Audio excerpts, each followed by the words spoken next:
NXT Takeover 31 just ended, and I gotta say, it was not that bad of a show. It was definitely better than NXT Takeover in your house. I mean, it wasn't off the top of your head exciting, but I feel like it was a decent show. I mean, Reily versus Finn Balor was really good, but other than before that, it was just off and on matches that were okay, good, and then from here on out, yeah.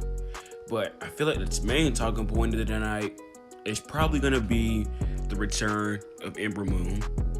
Ember Moon hasn't been seen since around last year in WWE. She didn't really do much while she was on the main roster. I mean, she had a few matches for the SmackDown Women's Champion.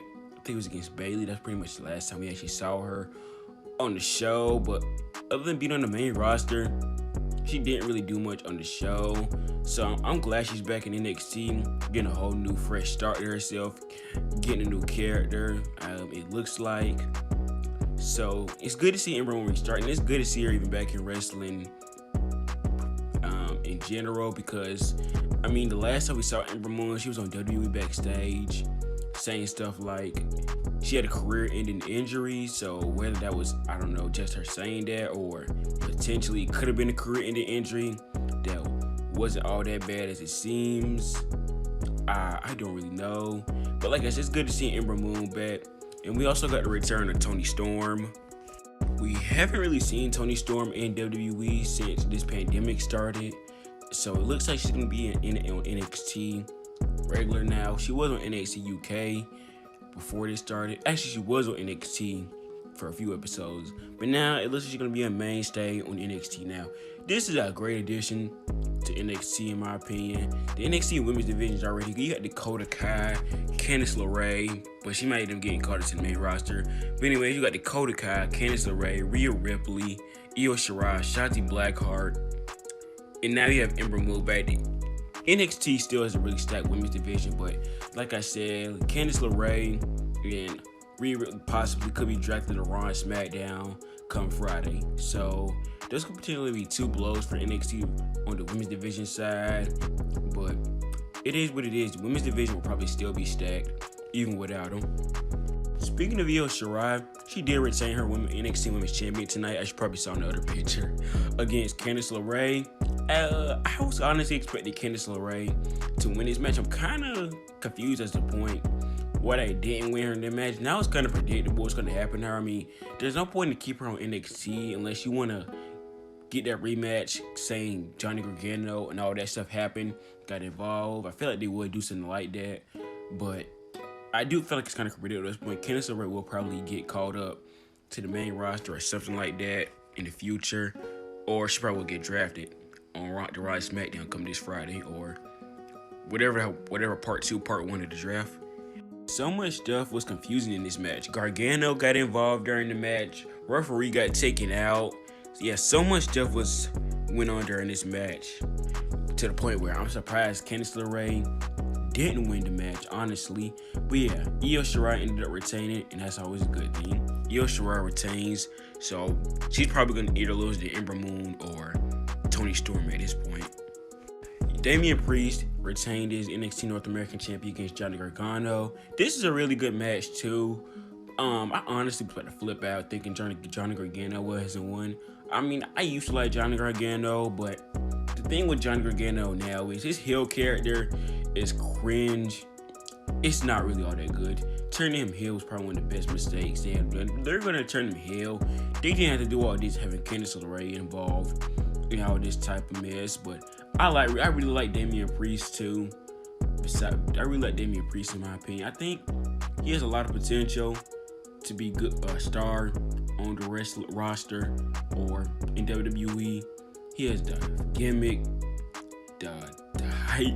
You know how Vince like his tall guys. So imagine when this guy goes in the main roster, how big of a star he could be. But it's good to see him retain, and honestly, without a fit if Johnny Gargano wins. So can't wait to see what's next for Damian Priest. I really like this guy. I really do. This guy is just awesome, is the word to describe him. Next you had Kushida absolutely destroying Velveteen Dream. From a guy who absolutely hates Velveteen Dream now, this was absolutely satisfying to see Velveteen Dream just get the absolutely crap pummeled out of him.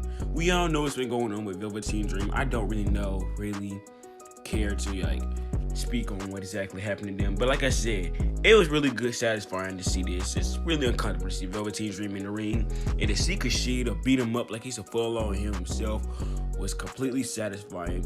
Kushida, I don't know about him. Maybe he entered him in the Cruiserweight division now that Isaiah Swerve Scott has already been beaten multiple times by Santos Escobar. That's pretty much the only thing you do with him to this point. I really like Kushida. He's okay, but yeah.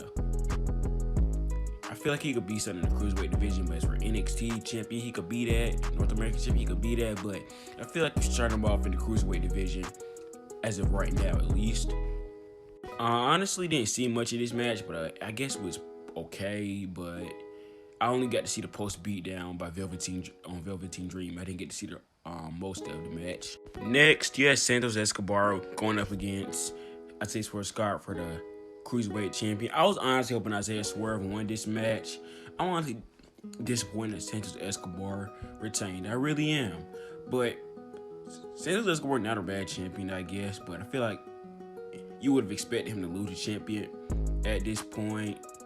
But man, who do you put Santos Escobar up against at this point? You put him up against, I don't know, Kushida. Like I said, that's pretty much the only guy I feel like you can put him up against, really. But it is, like I said, it is what it is. This match was okay too. And lastly, you had Finn Balor retaining his NXT championship against Kyle O'Reilly. I'm gonna go ahead and put this out here right now. Kyle O'Reilly shouldn't have to be in the Undisputed Era anymore.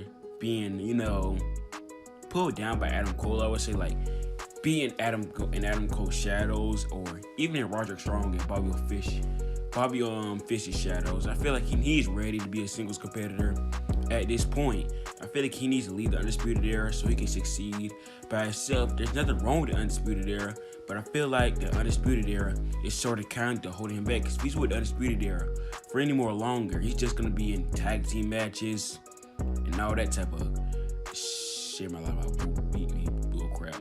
But yeah, this is really a really fantastic match. This is probably one of Kyle O'Reilly's best matches on NXT. And Finn Balor, he's had so many good matches on NXT.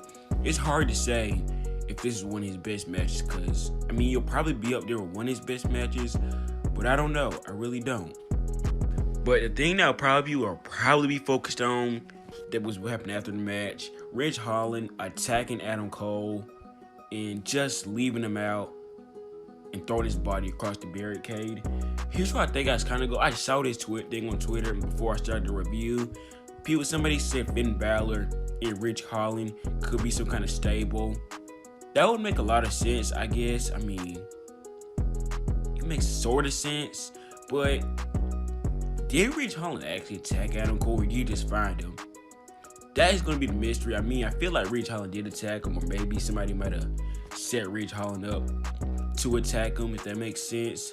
So we'll probably find out Wednesday what exactly happened. But yeah, like I said, something else that got announced during the show was Halloween Havoc. I only disagree with one thing about this show, that it's during Takeover. It's during AEW Dynamite, and that is like a tough thing for NXT. NXT can barely beat AEW Dynamite in the ratings when they need to. And now this is pretty much a tough pill to swallow, because they're going to have to go up against AEW Dynamite and most likely not going to win. But yeah, like I said, this show was really decent. I'm excited for NXT Takeover Halloween Havoc. I'm glad it's happening. I'm surprised it's happening. And of course, the AEW shields are going to come out and say, "You only did it because of Cody Rhodes." Rent free. That's the only thing I'm going to say. But yeah, this is definitely not a bad show. This is something I would recommend you go back and watch the Finn Balor and Adam Cole, a Kyle O'Reilly match. Anything else, that's up to you to decide. But I definitely recommend watching the Finn Balor and Kyle O'Reilly match. First review since around August or July. That was easy. So hope you guys enjoyed the review. If you haven't yet, go ahead and like the video, comment, subscribe, all that good stuff. And yeah, keep the channel locked in. Road to 900 subscribers, and I'll see you guys in the next video. Peace out.